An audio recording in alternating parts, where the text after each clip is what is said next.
So far in our environmental science unit, we've looked at human impacts on animal populations and human impacts on land, and now we're going to take a look at human impacts on our water resources. When it comes to human impacts on water, the main problems that we see are pollution and overuse or overexploitation. When it comes to pollution, we can think of normal pollution with garbage floating down a water resource, and we can also consider some oil spills. An oil spill occurs when we're transporting oil, and this could be on land or water, but typically when we think of an oil spill, we think of oil spills in water. It's estimated that we spill 1.3 million gallons of oil into water resources each year, and from 1971 to 2000, we added 250,000 gallons of oil into the water resources.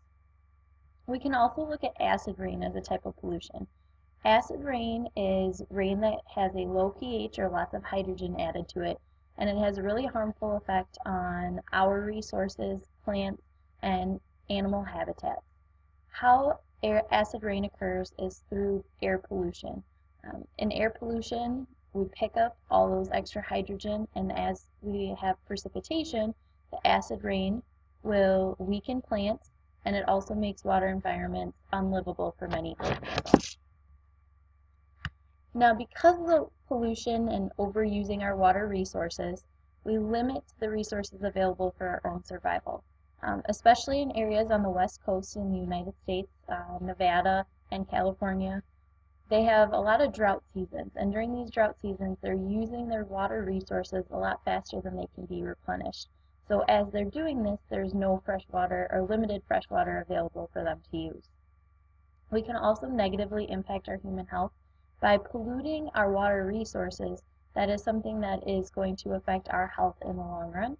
And we also destroy habitats for plants and animals living in those areas. We make the areas unlivable for them because we change what their environment that they are used to.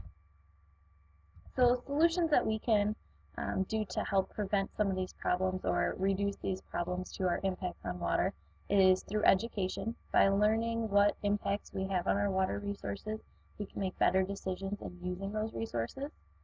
Through conservation, we can limit our use of water. If we think about when we brush our teeth, do we shut the water off?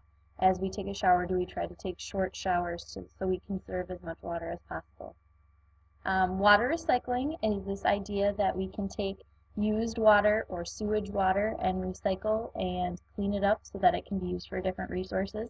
Right now, sewage water can be used for crop irrigation, and they are looking, especially in those areas where there's limited water resources, using that for drinking water. We can also use, through education, conservation, put into place laws and regulations that help us control our water usage. In those areas where water becomes a very valuable resource, there are different city regulations that limit the amount of water that you are able to use per day.